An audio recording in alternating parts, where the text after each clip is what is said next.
आज हम लोग वेरिएबल के बारे में पढ़ेंगे। वेरिएबल या लेबल्स इन पाइथन। तो अदर लैंग्वेज अगर कोई पढ़ी है, जैसे कि जावा आप लोगों ने कुछ लोगों ने पढ़ी है तो उनको पता भी है। और बाकी मैं जनरली वेरिएबल बहुत आसान चीज़ है, मैं बताता हूँ कैसे।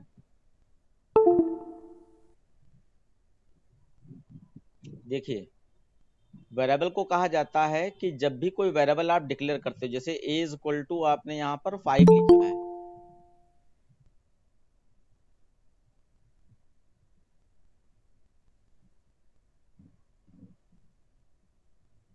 a इज इक्वल टू यहाँ पे आपने 5 लिखा, तो इसका मतलब इसमें पाइथन में क्या होता है कि वेरिएबल को अलग से डिक्लेयर नहीं करना पड़ता है। आप वेरिएबल में वैल्यू डालो और वेरिएबल अपने आप उसी डेटा टाइप में कन्वर्ट कर लेता है अपने आप को। ऐसा कैसे होता है या क्यों होता है? क्योंकि इसमें पाइथन में ये खास बात बनाई गई है कि जो भी वेरिएबल होते हैं उनको हम लोग यहाँ पे ऑब्जेक्ट बताते हैं या ऑब्जेक्ट बोला जाता है उनको। कोई भी वेरिएबल इंट, कैर, फ्लोट, डबल इस तरीके से नहीं माने जाते, वो सब एक ऑब्जेक्ट हैं।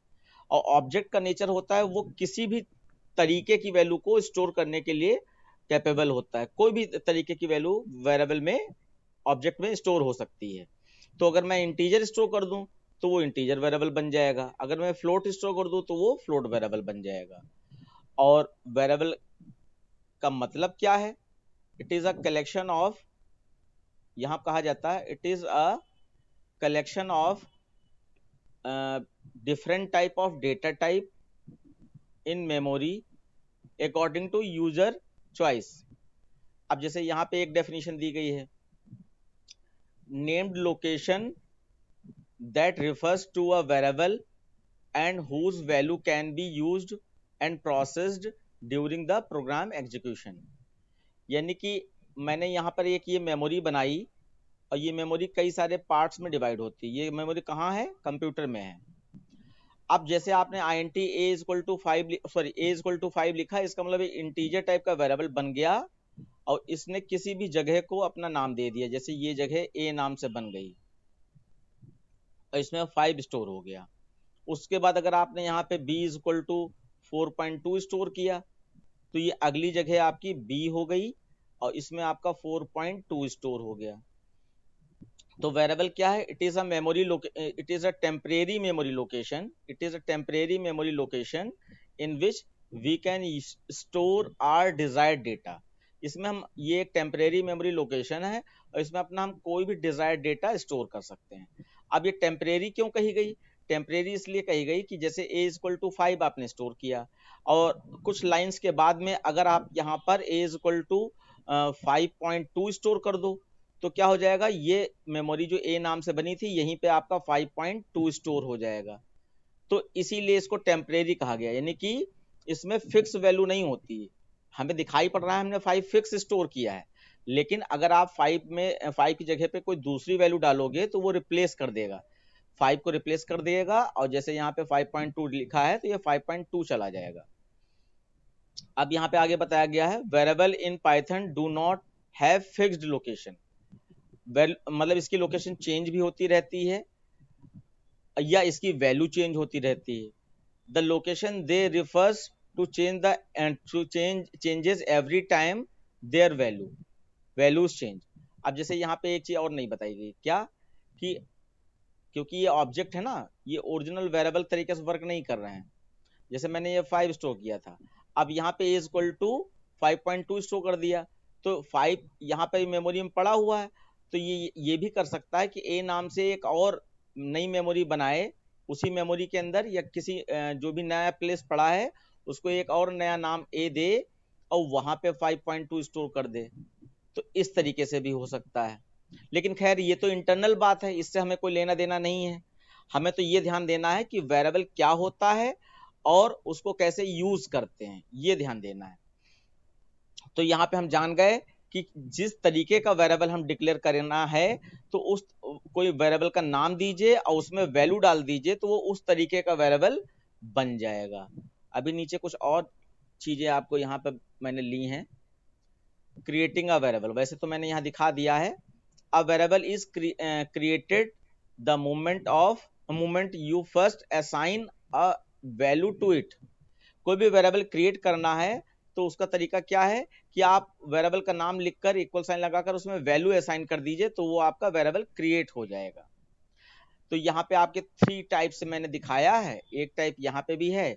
जैसे आप वेरिएबल में स्ट्रिंग वैल्यू डालना चाहते हो तो y is equal to double quotes या सिंगल कोट्स, इसमें दोनों एक ही जैसे वर्क करते हैं। तो डबल कोट्स या सिंगल कोट्स में स्ट्रिंग वैल्यू दी जाती है, तो आपने हेलो लिख दिया तो आपका ये हेलो स्टोर हो जाएगा। और मुझे इसको वर्क करते हुए भी दिखाना है, तो इसलिए इसको ओपन कर लिया जाए। आपको जो है पाइथन का प्रोग्राम चलाने के लिए आइडियली ओपन करना पड़ता पाइथन का, तो ये ओपन कर लिया। हाँ, अब यहाँ पे आप देख पा रहे हो कि a इज इक्वल टू, मैंने 5 लिखा, एंटर मार दिया। अभी ये हम लोग कहाँ वर्क कर रहे हैं, दो हमने मोड बताया ना, एक आपका इंटरेक्टिव मोड और एक आपका स्क्रिप्ट मोड। तो इंटरेक्टिव मोड में है इस समय हम लोग। इसमें लाइन बाय लाइन किसी कमांड को चेक करना है या देखना है तो इंटरेक्टिव मोड यूज करते हैं, और पूरा प्रोग्राम बनाना है तो स्क्रिप्ट मोड यूज करते हैं, इतना याद रखिएगा। अब यहाँ पे जैसे मैंने प्रिंट दे दिया, प्रिंट और ब्रैकेट में a दे दिया, एंटर मारा, तो a में 5 था, 5 प्रिंट हो गया। अब वहीं पे हमने a इज इक्वल टू और डबल कोट्स में यहाँ पर राम लिख दिया, डबल कोट्स बंद किया और फिर प्रिंट लिखा और a को प्रिंट करा दिया, तो यहाँ पर राम प्रिंट हो जाएगा। इस तरीके से ये वर्क कर लेता है। उसके बाद कुछ और चीजें देख लेते हैं। Variable do not need to be declared with any particular type. जैसा कि पहले मैंने बता दिया है कि वेरिएबल को किसी भी पर्टिकुलर टाइप में, कि ये इंटीजर है, ये फ्लोट है, ये स्ट्रिंग है, इस तरीके से डिक्लेयर करने की जरूरत नहीं होती पाइथन में। And can even change type after they have been set. और ये भी बताया जा रहा है कि एक बार किसी वेरिएबल में वैल्यू सेट कर दिया आपने, जैसे a इक्वल टू 5 सेट कर दिया, तो इसके बाद आप इसको चेंज भी कर सकते हो कि a इक्वल टू 5.2 दे दिया, a में ही 5.2 दे दिया, तो ये अपने आप डायनेमिकली चेंज कर लेता है। It is known as dynamic typing या डायनेमिक इनिशियलाइजेशन, कि इसमें आप dynamically at run time, program के रन होते समय आप वैल्यू को बदल भी सकते हो। और स्टैटिक, जैसे डायनेमिक इनिशियलाइजेशन का मतलब प्रोग्राम रन होते समय वैल्यू बदल सकते हो, स्टैटिक का मतलब जो वैल्यू डाल दी वही बनी रहेगी पूरे प्रोग्राम में। फिर उसके बाद x, जैसे यहाँ पे लिया गया x इज इक्वल टू 4, तो x is of type int, x यहाँ पे इंटीजर टाइप का है। ऐसे x is equal to Python लिखा है तो x is now of type str, तो x जो है यहाँ पे स्ट्रिंग टाइप का है। और प्रिंट कर रहे हो तो आप यहाँ पे जैसे दो वेरिएबल आपने साथ में एक साथ लिखे, x में 4 भी लिया है और x में पाइथन भी लिया है। जल्दी से कोई बच्चा बताए, अब x को प्रिंट करा रहे हैं तो यहाँ पे क्या प्रिंट होगा, 4 प्रिंट होगा या पाइथन? लास्ट क्लास में भी इस टाइप का मैंने एग्जांपल लिया था।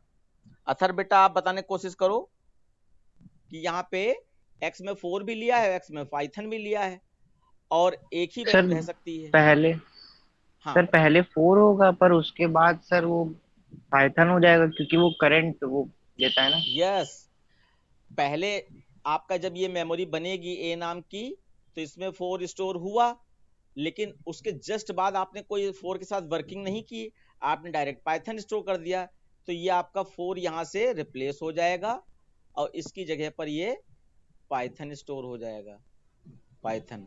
और करंट टाइम पे जो वैल्यू होती है वही मेमोरी में वैल्यू बनी रहती है। तो x में जब प्रिंट कराओगे तो यहाँ पर पाइथन प्रिंट हो जाएगा, ये बिल्कुल सही। उसके बाद ये चीजें हम लोग देख चुके हैं, यहाँ पर बस हल्का सा जल्दी से ओवरव्यू दिए दे रहा हूं मैं।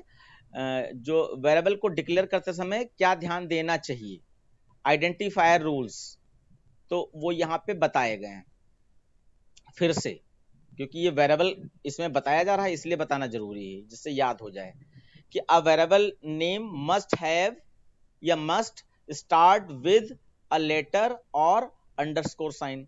कोई भी वेरिएबल का नाम या तो आप वेरिएबल का नाम लेटर से स्टार्ट कीजिए या अंडरस्कोर के साइन के साथ, तो एग्जाम्पल के तौर पर आप एज लिखना चाहते हैं तो एज लिख दीजिए स्मॉल लेटर में, तो ये भी सही है। और अंडरस्कोर एज अगर आपने लिखा तो ये भी सही है, क्योंकि अकेला अंडरस्कोर का स्पेशल सिंबल वेरिएबल के साथ में यूज किया जा सकता है। ये दोनों आपके सही हैं। दूसरा कहा गया अ variable name can not start with number. तो वेरिएबल का नाम जैसे आप यहाँ पे 9 लिखें और यहाँ पे APP ऐप लिख दें, 9 ऐप हम लोगों ने कहीं कुछ पढ़ा सिखा था, वही मुझे याद है। तो ये 9 लिख दिया आपने पहले, तो ये गलत है। वो कह रहा है कि डिजिट से स्टार्ट नहीं हो सकता वेरिएबल का नाम। फिर अ variable name can only contain alpha numeric characters and underscore. तो वेरिएबल में मिक्सचर हो सकता है, यानी कि कुछ कैरेक्टर्स हो सकते हैं, कुछ नंबर हो सकते हैं, लेकिन नंबर बाद में हो सकते हैं, स्टार्टिंग कैरेक्टर से ही होगी या अंडरस्कोर के साइन से होगी, ये याद रखना है। फिर variable name can case sensitive, यानी कि अगर आप यहाँ पर वेरिएबल का नाम a=5 लें और आप यहाँ पे जब प्रिंट कराएं, प्रिंट और यहाँ पे कैपिटल A प्रिंट करा दें, तो क्या होगा, तो यहाँ पर कैपिटल A और स्मॉल a अलग अलग माना जाएगा और इसको ये आपका या तो एरर दिखाएगा या तो नल वैल्यू होती है, नन या नल। इसको तुरंत देख लिया जाए कि ये कैसे वर्क कर रहा है। कि A में हमने यहाँ पर 5 स्टोर कराया, या कुछ और ले लेते हैं, 4 स्टोर करा दिया, और उसके बाद जो है हमने यहाँ पर प्रिंट जब किया, प्रिंट, और प्रिंट करते समय हमने यहाँ कैपिटल A प्रिंट करा दिया ऐसे। तो अब देखो यहाँ पे, हाँ, तो एरर आ गई है। वो कह रहा है कि नेम एरर, मैसेज दे रहा है नेम एरर। वो कह रहा है name A is not defined. Name A जो है ये कैपिटल वाला, इसको डिफाइन नहीं किया है। और यहीं पे अगर स्मॉल वाला, क्योंकि हमने डिफाइन किया है, तो इसको अगर डायरेक्ट लिख दिया जाए यहां पर स्मॉल वाला ए, तो ये आपका 5 प्रिंट कर दे रहा है। तो ये आपने देख लिया है, ठीक है।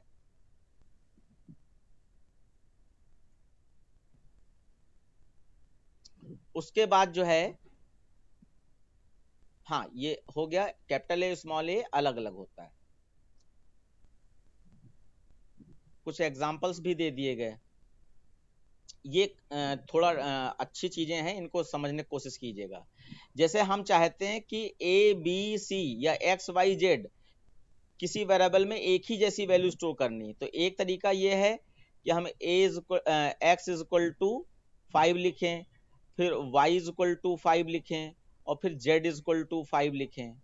तो ये भी तरीका आपका सही है, लेकिन शॉर्टकट में अगर आप चाहें तो X=Y, Y=Z और Z=5 लिखें।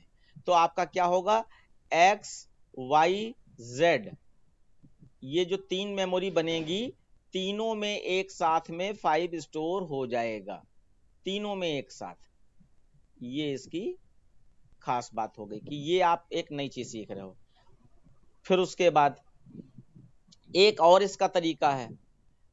एक और तरीका क्या है कि ये तो सेम वैल्यू डालने के लिए ये तरीका यूज किया गया। अगर आप चाहते हो, जैसे मैंने ये अलग अलग लाइन में लिखा है और सेम वैल्यू है, तो तब तो इसको ऐसे कर लेंगे।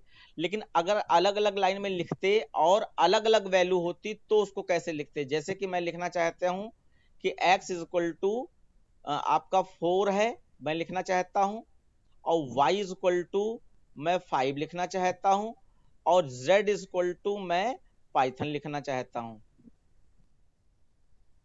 पाइथन इस तरीके से लिखना चाहता हूं। तो ये तीनों लाइनें हमारी सही हैं। लेकिन इसका दूसरा जो शॉर्टकट तरीका है वो ये है कि आप देखिए, पहले वेरिएबल्स को कॉमा से सेपरेट कर दीजिए। x=y, x, y, z, ये तीनों वेरिएबल लिख दिए। फिर लास्ट वाले वेरिएबल के बाद इक्वल साइन लगाकर आप पहले सोचो x में क्या स्टोर करना चाहते हो, तो आप 4 स्टोर करना चाहते हो, तो ये आपने 4 लिख दिया। फिर कॉमा, y में क्या स्टोर करना चाहते हो, 5 स्टोर करना चाहते हो, तो आपने 5 लिख दिया। फिर कॉमा, z में क्या स्टोर करना चाहते हो, तो z में आप पाइथन स्टोर करना चाहते हो, तो पाइथन लिख दिया। तो ये अलग अलग लाइन में ऐसे लिखो या एक ही लाइन में ऐसे लिखो, ये दोनों का मतलब सेम है। कि आप इस तरीके से भी यूज कर सकते हो और इस तरीके से भी यूज कर सकते हो। ये बात बच्चों क्लियर हो गई? हिमांशु? Yes sir. सौर, क्लियर हो गई? Yes sir. ओके बेटा।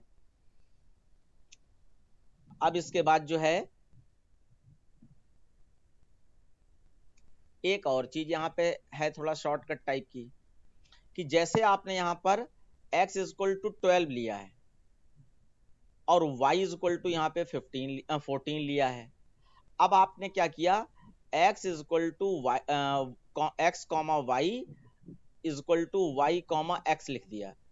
तो आप समझो, यहाँ पे थोड़ा मेमोरी बना के दिखा दूं, x में आपका 12 है और y में आपका 14 है, और अभी भी इससे ऊपर वाला जो मल्टी लाइन स्टेटमेंट आपने देखा था कि एक से अधिक इनिशियलाइजेशन कॉमा लगाकर पहले वेरिएबल के नाम लिख दीजिए और उसके बाद वैल्यू के नाम लिख दीजिए। तो उसी तरीके का ये है कि अब जब आपने x comma y equal to लिखा, इसका मतलब आप क्या करना चाहते हो, x और y की वैल्यू एक साथ अब आगे दोगे। तो x comma y equal to लिखा तो पहली जो वैल्यू दोगे यानी कि ये y की वैल्यू, तो ये किस में जाएगी, x में जाएगी। रियल में ये जो मल्टीपल लाइन है इसको हम ऐसे लिख सकते थे, पहले हमने ये दोनों लाइनें लिखी, अब हम इनकी वैल्यू इंटरचेंज करना चाहते हैं।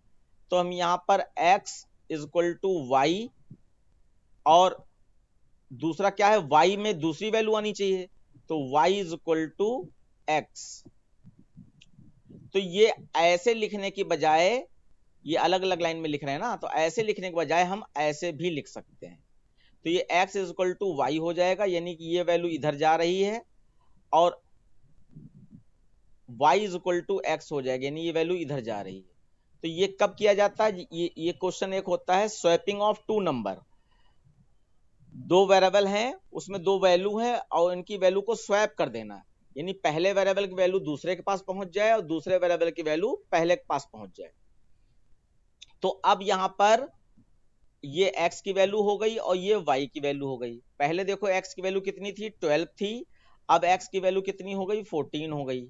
पहले y की वैल्यू कितनी थी, 14 थी, अब y की वैल्यू कितनी हो गई, 12 हो गई। तो ये शॉर्टकट में इस तरीके से भी लिखा जा सकता है। क्लियर हो गया बच्चों? Yes sir. Yes sir. Please बताते रहिएगा, ठीक है? Yes sir. उसके बाद अब यहां पर ये थ्योरी बेस में थोड़ा सा टर्म है एल वैल्यू और R value. L value, R value, इसको देखिए ये क्या है।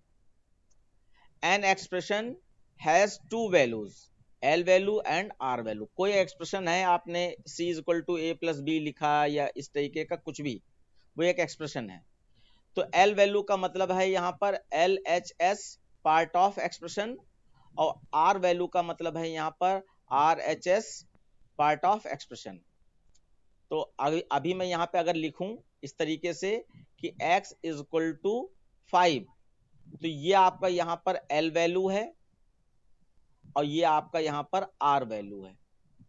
अब इसका एक्सप्रेशन देखिए, Python first evaluate the RHS, RHS यानी राइट साइड वाली वैल्यू को पहले इवेल्युएट करता है, एल वैल्यू को नहीं करता है, क्योंकि वो तो रिजल्ट वाला पार्ट है और राइट साइड वाला जो है वो आपका कैलकुलेशन वाला पार्ट होता है। Then assign to it LHS, पहले राइट साइड वाली वैल्यू को इवेल्युएट करता है और उसके बाद उस वैल्यू में से जो भी रिजल्ट बना उसको लेफ्ट हैंड साइड वाली वैल्यू को असाइन कर देता है, यानी कि वैल्यू को स्टोर करवा देता है। तो यहाँ पे आप देखो P Q R is equal to 5 10 7, यानी 5 P में चला गया और 10 आपका Q में चला गया और आपका 7 जो है R में चला गया। ये इसका मतलब हो गया।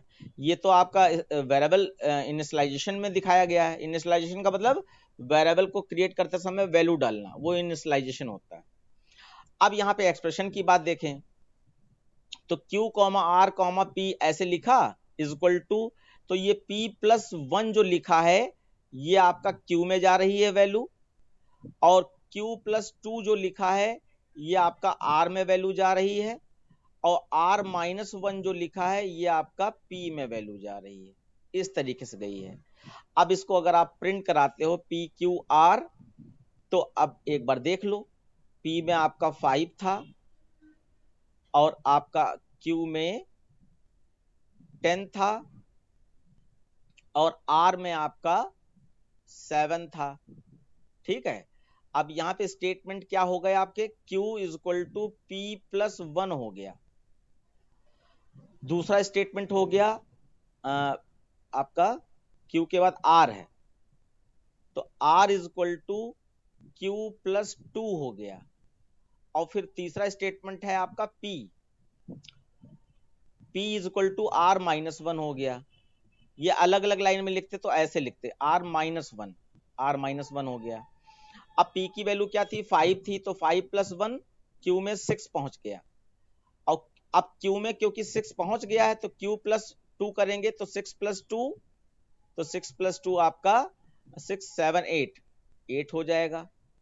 और उसके बाद जो है, ये मैंने लाइन थोड़ा सा R नहीं लिखा है, इसको सही कर दूं, ये R माइनस 1,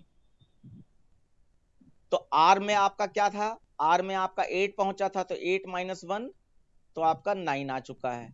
ठीक है, एक तो ये एक्सप्लेनेशन हो सकता है, लेकिन यहाँ पे आपको ये गौर करना पड़ेगा कि ये एक्सप्लेनेशन आपका स्पेशली तब होता है जब आप सेपरेट लाइन लिखते हो। और इसमें जो ये इस तरीके से मल्टीपल इनिशियलाइजेशन में जब लिखा जाता है, तो यहाँ पर ये कोई किसी की वैल्यू को अपडेट नहीं कर रहा है, सेपरेट वैल्यू अपडेट हो रही है, ऐसा होता है। तो अभी थोड़ा सा कंफ्यूजन हो गया होगा, आउटपुट देखिए फिर हम लोग इसको समझते हैं।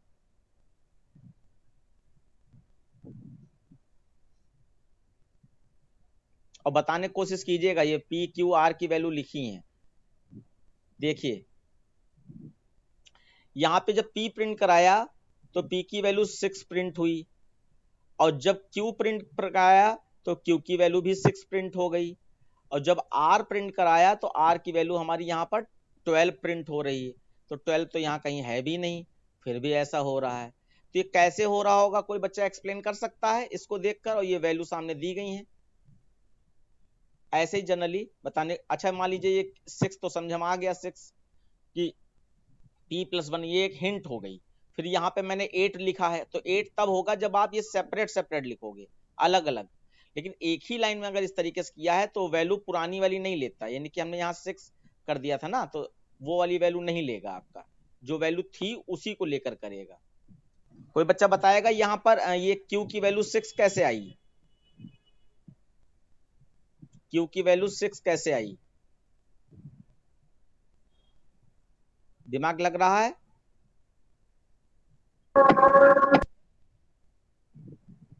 एक बार फिर से देख लीजिए, देखिए Q की वैल्यू में P प्लस 1 आना है, P प्लस 1, तो P की वैल्यू हमने यहाँ पे देखा, P की वैल्यू आपका PQR, तो P की वैल्यू आपकी 5 है।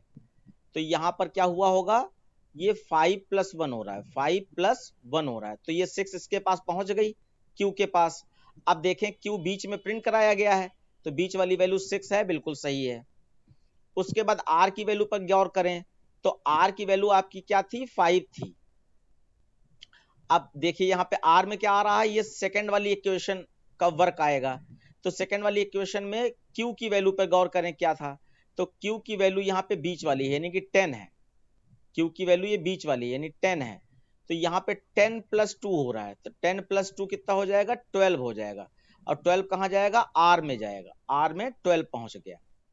उसके बाद जो है, अब P की वैल्यू में R माइनस 1 हो जाए, तो R की वैल्यू ऊपर से देखिए क्या है, 5 है, तो यहाँ पर 5 माइनस 1 हो रहा है, 5 माइनस 1 यानी 4, तो यहाँ पर आपका 4 प्रिंट हो गया। तो देखिए पहले 5 माइनस 1 तो 4 हो गया। अब यहाँ पे अगर आउटपुट पे गौर करें तो ये P में तो आपका 6 प्रिंट हो रहा है, ये 4 तो नहीं आएगा। कहीं किसी को दिखाई पड़ रहा है कहां से गड़बड़ हो रहा है? तो इसको चला के देख लिया जाए। हाँ, अगर कुछ बोलना चाहें तो देखिए इंटरेस्ट लीजिए। सर दिमाग, इसी में जहाँ पे PQR इज इक्वल टू 5, 10, 7 लिखा है सर, हाँ सर उसमें आर की वैल्यू 7 है, और सर इधर नीचे अच्छा अच्छा, मैं नहीं, इक्वेशन। सॉरी सॉरी, मैं गलती कर रहा हूँ। आर की वैल्यू मैंने यहाँ पे इतना ही पोर्शन देखा। आर की वैल्यू 7 है। मैं एक बार करने की कोशिश करता हूँ फिर से, सब सही चल रहा है। आर की वैल्यू 7 है। आपने इसी को कहते हैं अटेंटिव होके पढ़ना। आर की वैल्यू इसमें आएगी ना, ये 5 तो पी की वैल्यू थी, तो यहाँ पे मुझे 7 माइनस 1 करना। आर की वैल्यू 7 है, 7 माइनस 1 6। तो 6 किस में जाएगा? आर में जाएगा। सॉरी, हाँ 6 आर में चला जाएगा। एक मिनट, 6 पी में जा रहा है, ये पी पहले है ना, तो 6 पी में जाएगा। तो 6 पी में आया है। बच्चों फिर से एक बार बताओ, ये बात क्लियर हुई? क्यू यस में सर। 6 आया है, तो ये 6, ये क्यू बीच में है तो 6 आ गया। आर में 12 आया है, तो आर लास्ट में, इसलिए 12 आ गया। और पी में आपका 4 आया है, तो यहाँ पर पी में सर आपका पी में 4, 6 आया। हाँ 6 आया। मैं 6 कर दूं इसको, पी में 6 आया। वो ये अलग अलग जैसे करते तो उसके हिसाब से अलग आता, और या एक साथ कर रहे हो तो उसके हिसाब से एक साथ में ये वैल्यू बन रही। इस चीज का आपको गौर करना है। प्रोग्राम अगर इसका बनाए तो उसी तरीके से वर्क करेगा। क्या मैं प्रोग्राम बना के दिखा दूं इसका, प्रोग्राम में चला के? जल्दी से बताएं, यस सर। क्लियर होना जरूरी है बच्चों। देखिए मैं इसका प्रोग्राम चला के दिखा देता हूं आपको। PQR 5 10 7,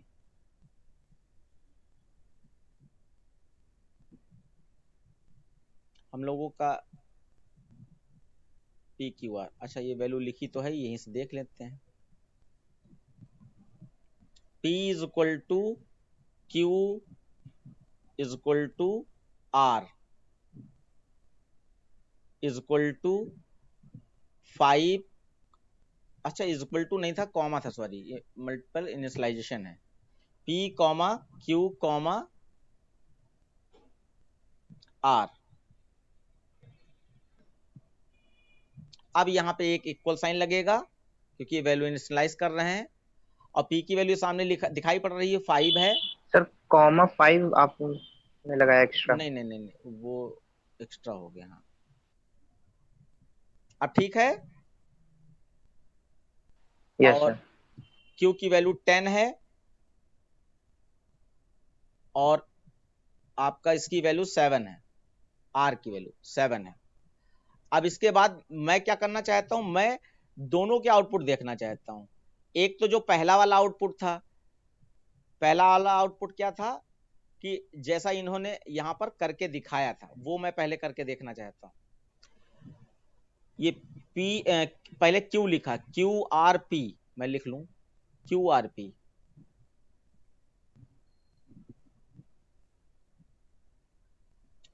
Q comma R comma P is equal to, अब Q is equal to P plus 1 था, P प्लस 1 कॉमा, और R इज इक्वल टू आपका Q प्लस 2 था, Q प्लस 2 था, और कॉमा, और आपका P is equal to R minus 1 था, R माइनस 1 था। अब इसके बाद प्रिंट करा दिया गया था, प्रिंट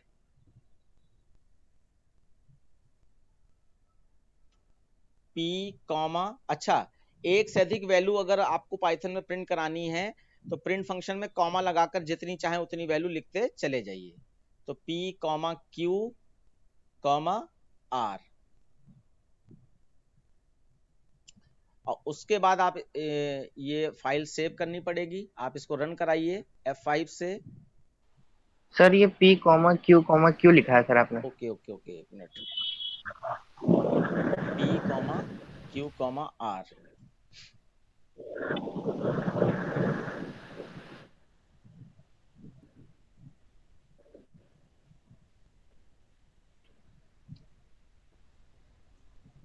वैर नाम दे दिया, ठीक है। अब ये सेव हो गई, तो इसकी वैल्यू आप यहाँ पे देख पा रहे हो 6 6 12 आ रहे, तो जैसा उसमें था वैसे वैल्यू आ गई 6 6 12। मैं दिखा दे रहा हूं एक बार, बेटा म्यूट कर लीजिए। हाँ, वेदांत नाम है ना बेटा आपका? Yes sir. हाँ, म्यूट कर लीजिए बेटा। तो 6 6 12 आ गई, बिल्कुल सही है। तो ये वैल्यू हम लोगों ने अभी भी देख ली कैसे चल रही है, और इसका रिजल्ट भी सही सही निकाल लिया था। आप समझ में आ गया? Yes sir. हाँ, अब इसको जो है थोड़ा सा उस तरीके से भी लिख के देख लेते हैं, अलग अलग, जैसे मल्टीपल लाइन ना लिखें, अलग अलग लिखें, तब पाइथन इसके लिए क्या करेगा, इसको देख लीजिए। तो देखो, पहली वैल्यू, पहली एक्सप्रेशन मैं पहले लिख लूं, नहीं तो भूल जाऊंगा। तो q इज इक्वल टू, और यहां पे मैंने कर दिया मैं क्यों बताऊं, थोड़ा सा आप दिमाग लगाओ। q इज इक्वल टू क्या लिखूं? 10। p+1। p+1 लिखूं, जो दिखाई पड़ रहा है, तो दिमाग आपका जा रहा है नहीं दे जा रहा है, ये मैं देखना चाहता हूं। फिर उसके बाद r इज इक्वल टू क्या लिखूं? q+2। q+2 लिख दिया जाए, और फिर आपका p is equal to r-1।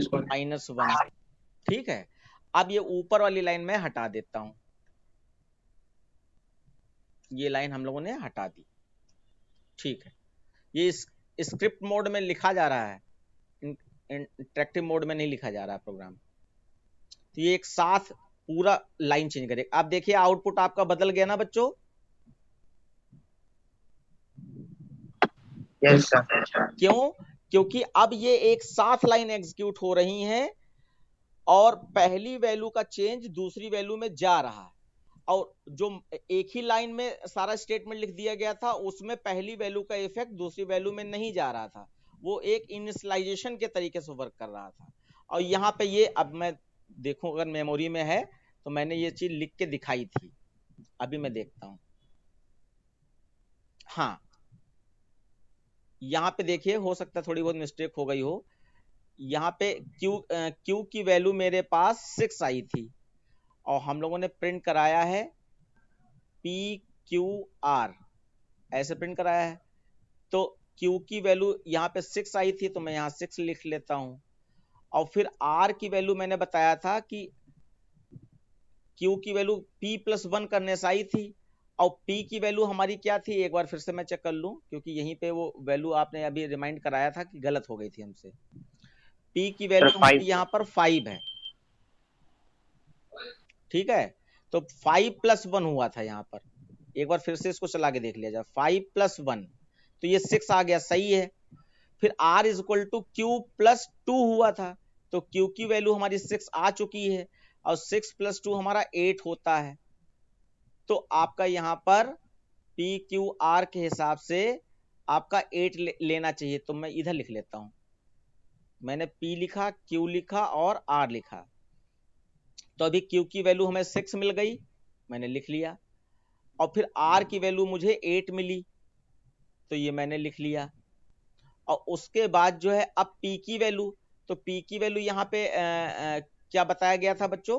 P की वैल्यू 7 5। हो गई सर। हाँ, तो इफेक्ट जरा ध्यान दीजिएगा, R के पास आपका क्या है, 8 है, तो 8 -1, 8 -1 हो रहा है ना, तो 8 -1 बच्चों कितना हो जाएगा, 7।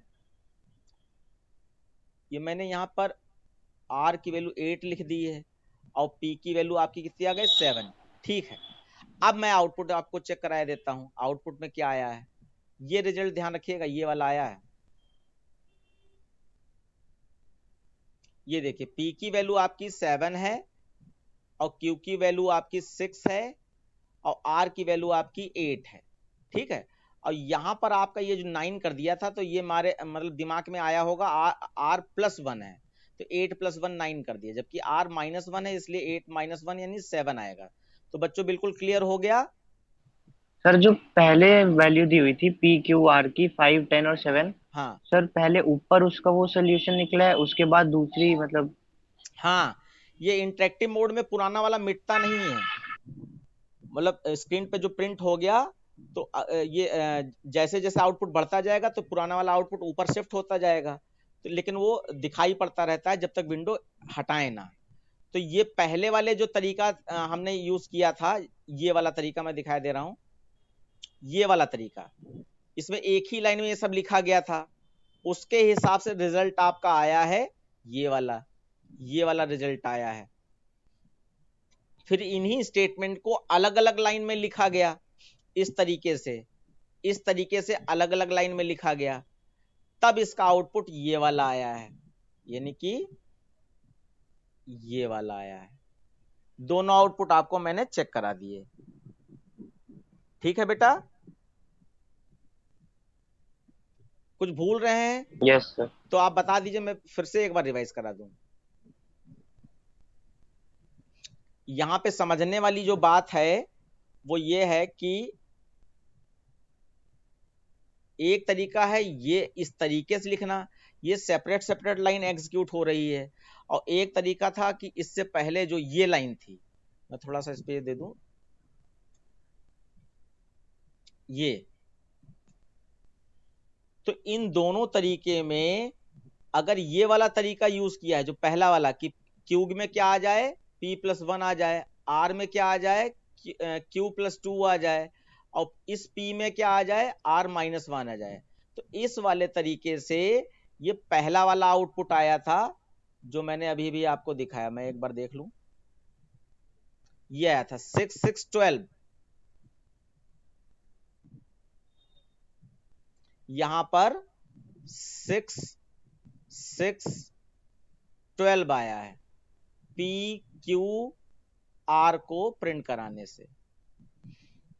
फिर जब ये दूसरा तरीका मैंने यूज किया जिसमें स्टेटमेंट सेम है लेकिन वो अलग अलग लाइन में है, और उसके बाद मैंने प्रिंट कराया p q r को, तो आपका 7 6 8 आया है। अब इसमें आप दोनों वैल्यू चेंज हैं, तो सबसे पहली बात ये वैल्यू आई कैसे, इसको हमने चेक कराया, तो वैल्यू आई कैसे, उन दोनों को तो हम लोगों ने देख लिया, सेम रिजल्ट आ रहे हैं। लेकिन ये ऐसा हुआ क्यों? क्योंकि ये q is equal to p+1 यहां पे भी है, और q is equal to p+1 यहां पे भी है, r is equal to q+2 यहां पे भी है, और r is equal to q+2 यहां पे भी है, p is equal to r-1 यहां पे भी है, और p is equal to r-1 यहां पे भी है। जब दोनों सेम स्टेटमेंट है तो ये आउटपुट अलग अलग क्यों आए हैं, इसको समझना है मेन। बाकी वैल्यू तो हम लोगों ने निकाल ली। अभी आप यहाँ पे जो भी बच्चा यहाँ पे थोड़ा सा बता सकता है, ये बताने की कोशिश करे कि ये सेम आया कैसे। हिमांशु बेटा बताओ कैसे सेम आया होगा, ट्राई करो।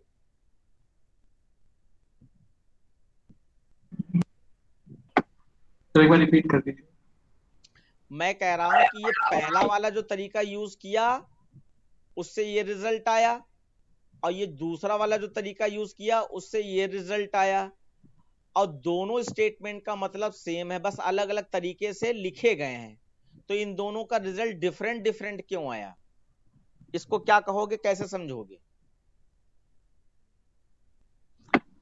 सर पहले वाले तरीके में वैल्यूज उनके वेरिएबल में अपडेट नहीं हो रही है, यस, और सर सेकंड वाले में अपडेट होती आ रही है फिर। हाँ, बस यही एक खास बात है।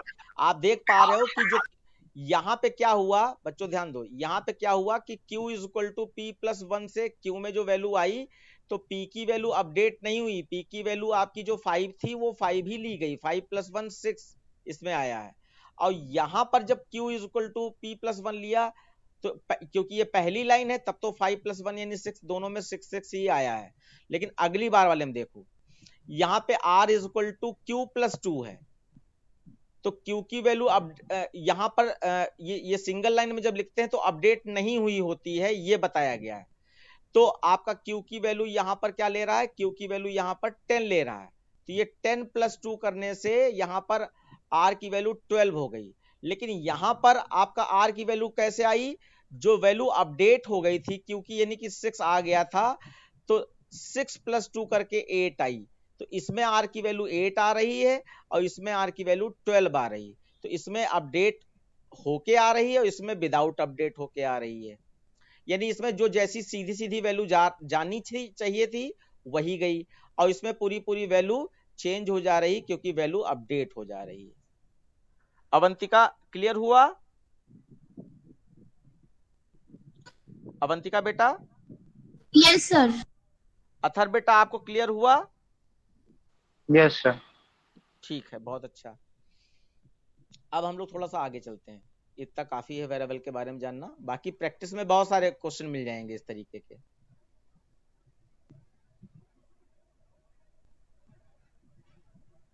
यहाँ पे एक नोट भी बताया गया है, क्या है? Expression separated with comma are evaluated from left to right and assigned in same order। मतलब यहां पर जब एक ही लाइन में एक्सप्रेशन लिख दी जाती है, कॉमा लगा के सेपरेट की जाती है, तो लेफ्ट टू राइट की ओर एक्सप्रेशन एवेल्युएट होती है और आपका उस समय जिस वेरिएबल की जो वैल्यू होती है वो वैल्यू उस वेरिएबल में पहुंच जाती है। जो राइट साइड में वैल्यू दी गई है वो लेफ्ट साइड में असाइन हो जाती है। लेकिन अगर अलग अलग लाइन में लिखा है तो line by line interpreter work करता है, तो जो पुरानी वैल्यू PQR में किसी की अपडेट हो गई थी वही वैल्यू आगे की ओर पहुंचती है जब अलग अलग लाइन में लिखते हैं स्क्रिप्ट मोड के हिसाब से। ठीक है, अब यहां पर एक नया फंक्शन दिखाया जा रहा है, टाइप फंक्शन। ये टाइप फंक्शन का काम ये होता है कि क्या हम जान सकते हैं कि किसी वेरिएबल का डेटा टाइप क्या है, उसके लिए टाइप फंक्शन होता है। तो आप एक बार देख लीजिए, मैं टाइप फंक्शन का यूज करके दिखा रहा हूं।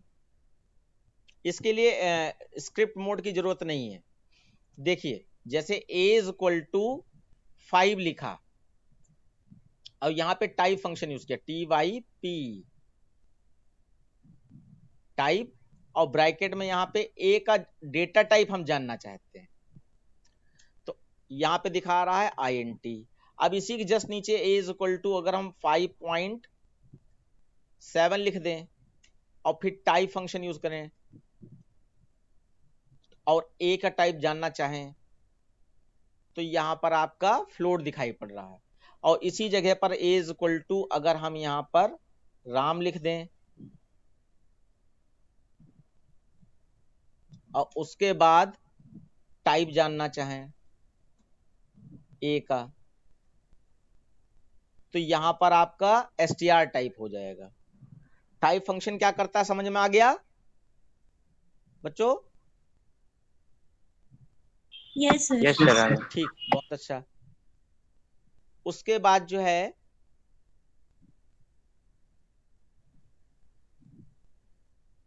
ये सब एग्जाम्पल दिए गए हैं कि आप जान सकते हैं।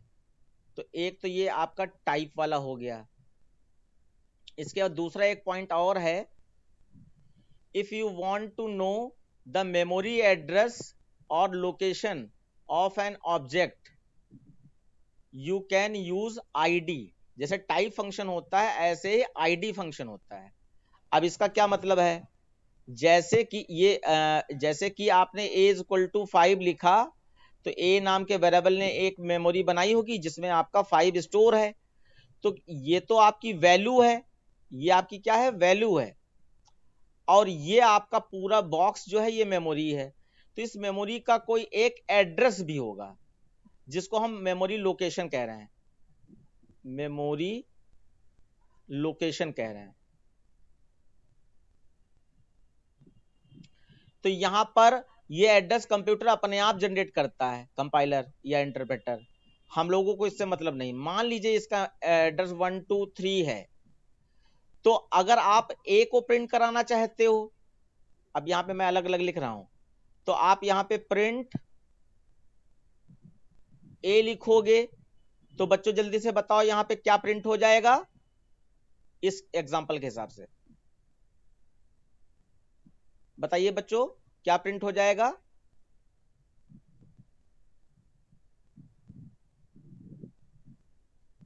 अवंतिका बताइए बेटा। सर 5 प्रिंट हो जाएगा, बिल्कुल सही। और यहीं पे अगर मैं प्रिंट ऐसे लिखो, प्रिंट और प्रिंट के अंदर टाइप TYP टाइप और a ऐसे लिख दूं, तो क्या प्रिंट होगा? Class INT। हाँ, तो क्लास तो खैर वो फॉर्मेट में लिखने का तरीका है, INT यानी कि डेटा टाइप बता देगा। और यहीं पे अगर मैं ऐसे लिख दूं प्रिंट और ब्रैकेट में ID और ब्रैकेट में A, ऐसे लिख दूं तो इस एग्जांपल के हिसाब से क्या प्रिंट हो जाएगा? सर 1 2 3 4। 1 2 3 4, बिल्कुल मेमोरी लोकेशन प्रिंट कर देता है। ये जो मेमोरी की लोकेशन है तो ये बदलती रहेगी, हर बार बदलती रहेगी। तो इसको मैं एक बार करके दिखा दूं आपको कि मेमोरी लोकेशन आपकी बदलती रहती है। जैसे कि यहां पर, हाँ,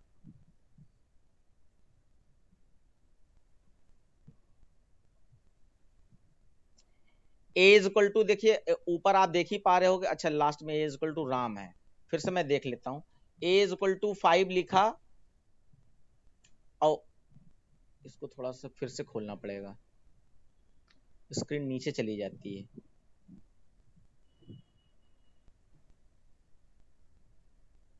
okay, a is equal to 5 लिखा और यहां पे लिखा प्रिंट, और ब्रैकेट में मैंने ए लिख दिया, तो आपका 5 प्रिंट हो गया।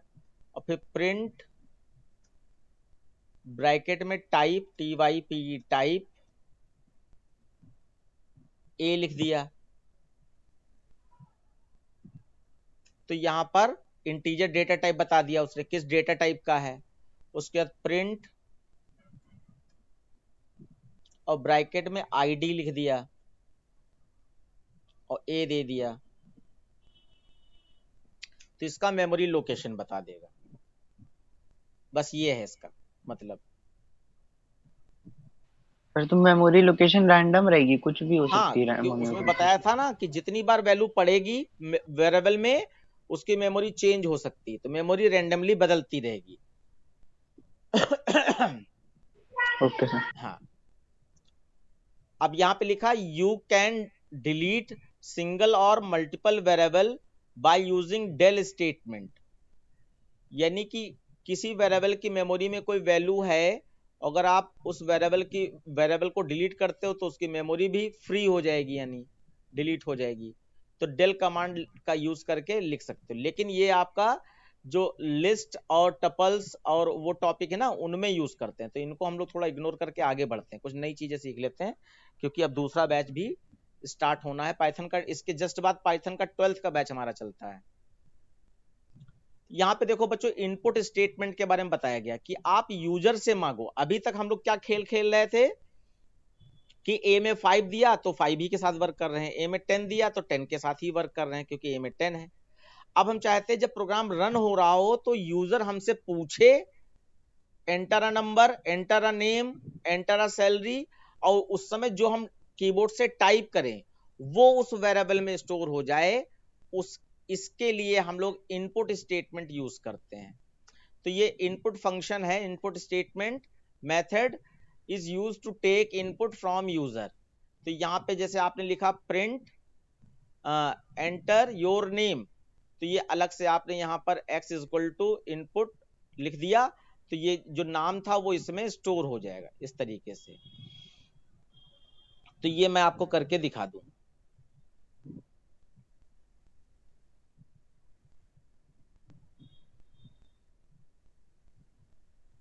इनपुट स्टेटमेंट का यूज, यहां पे आपने लिखा प्रिंट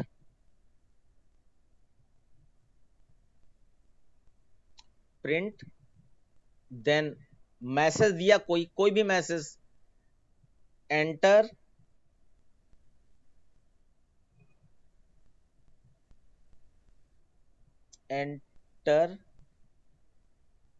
योर नेम,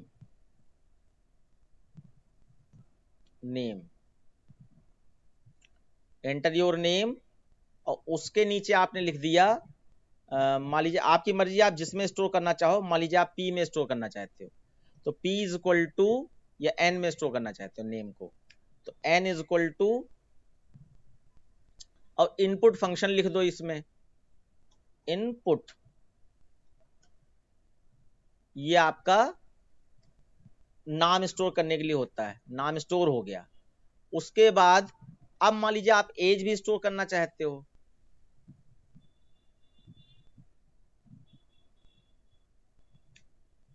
तो यहां पे आपने लिखा enter your as,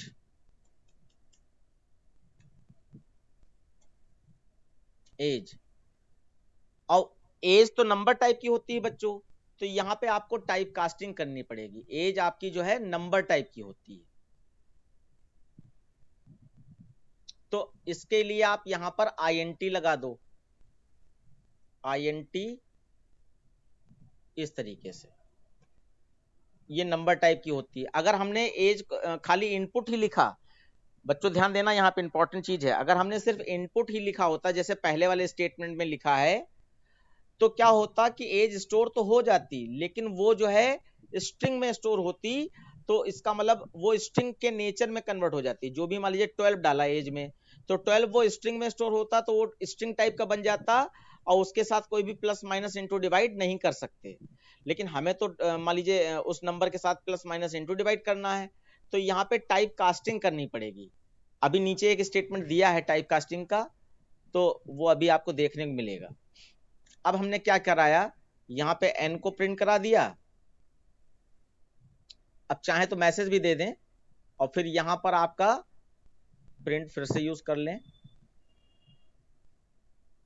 copy paste, और इसमें a को प्रिंट करा दिया, और उसके साथ में हम क्या करना चाहते हैं, यहाँ पे इसका टाइप भी चेक करना चाहते हैं, टाइप कि ये किस टाइप का है। जैसे मैंने कहा ना कि वो कन्वर्ट हो जाता है इंटीजर में या किस में, वो भी चेक करना चाहते हैं। तो मैंने यहाँ कॉमा लगाया और स्पेस दे दिया, एक स्पेस दे दिया, फिर कॉमा लगाया, और यहाँ पे मैंने टाइप लिखा, TYP टाइप, और ब्रैकेट में n लिख दिया। तो n का वो क्या टाइप है, तो हमारे हिसाब से वो स्ट्रिंग टाइप है, तो ये यानी str प्रिंट कर देगा। और यही चीज मैंने इधर भी की, और मैं बता रहा हूं कि एज अब हम इंटीजर में स्टोर कर रहे हैं, तो इसका मतलब यहां पर INT प्रिंट हो जाना चाहिए। ये तो देखिए, मेरे हिसाब से मैंने सही लिख दिया है।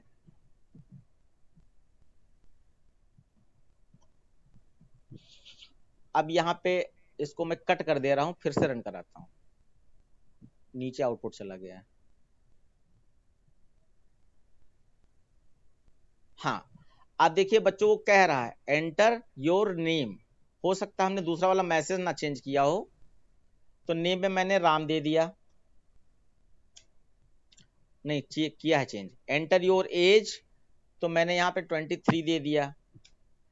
अब यहाँ पे गौर की, ये क्या हुआ, अभी तो ये STR ही दिखा रहा था, मैंने तो टाइप कास्टिंग कर दी है। अभी चेक करते हैं उसको, तो यहाँ पे देखो जब n प्रिंट हुआ तो राम आ गया, और आपका जो एज प्रिंट हुआ तो आपका 23 आ गया। तो यहाँ पर पहले तो आप ये सीख रहे हैं कि ये यूजर इनपुट कैसे लिया जाता है, तो इनपुट फंक्शन कैसे यूज किया जाता है वो सीख रहे हैं। बाकी ये टाइप वाला अभी मैं देख लेता हूँ क्या हुआ। हाँ, इसलिए अब जल्दी से बताओ मिस्टेक क्या देखकर। सर दोनों में n लिखा है, दोनों में n लिख दिया, टाइप इस वजह से कॉपी पेस्ट किया था ना, यहाँ a लिखा होता तो काम चल जाता। अभी मैं एक और चीज दिखा दूं। अब अगर आप चाहते हो कि एक ही लाइन में, जैसे ये दो लाइन यूज करनी पड़ रही है, मैं एंटर योर एज और enter your name, sorry enter your age और उसके बाद a is equal to INT, ये ऐसे लिखना पड़ रहा है, तो 2 लाइनें हो गई। अगर आप चाहते हो एक ही लाइन में ये काम हो जाए, तो अब एक नया स्टेटमेंट मैं आपको दिखा रहा हूं। मान लीजिए हमें सैलरी भी इनपुट करनी है,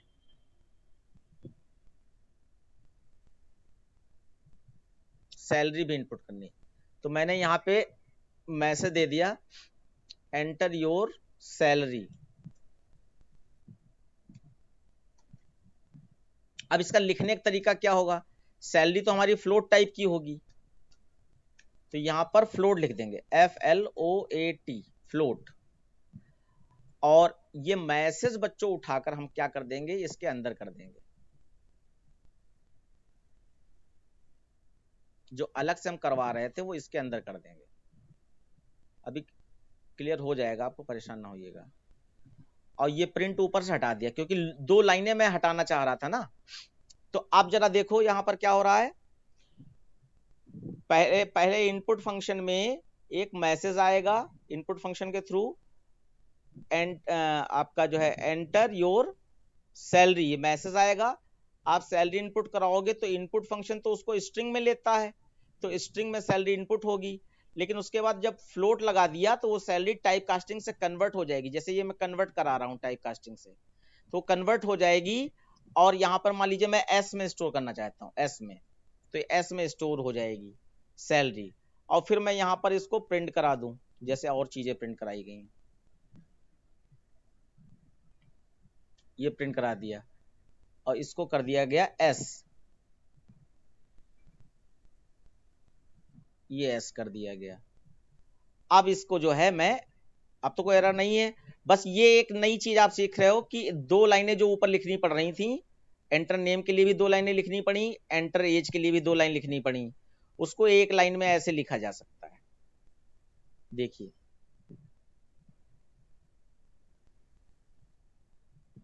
सबसे पहले उसने पूछा एंटर योर नेम। अब थोड़ा स्क्रीन नीचे चली गई है, ऐसे चला लेते हैं। तो मैंने राम लिख दिया, ये इसको हटा देते हैं, फिर से करते हैं साफ।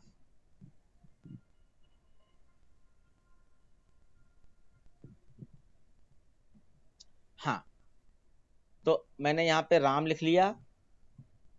उसके बाद जो है एज में 33 डाल दिया, और फिर आपका सैलरी में कोई भी सैलरी डाली 0.25 ऐसे 45, और फिर एंटर मार दिया।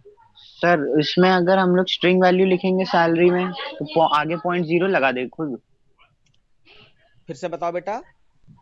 सर जैसे सैलरी में हम लोग ने स्ट्रिंग वैल्यू लिख ली, मतलब पॉइंट में नहीं लिखा हम लोग ने, हाँ, तो सर आगे जैसे फ्लोट में आपने लिखा है कि फ्लोट वैल्यू आनी जरूरी है, तो इसमें 0.0 अपने आप लगा लेगा।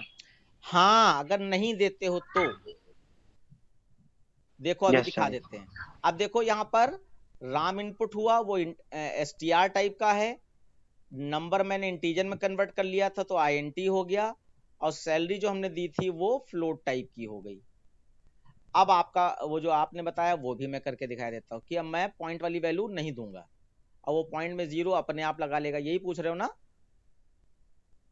Yes sir yes. हाँ, तो मैंने यहाँ पे राज दे दिया, एज हमने यहाँ पे 23 दे दिया, और यहाँ पे मान लीजिए हमने 2000 रुपए दे दिया सैलरी। तो यहाँ पे 2000 को 0.0 अपने आप लगा लिया इसमें। ठीक है बच्चा अथर? Okay sir.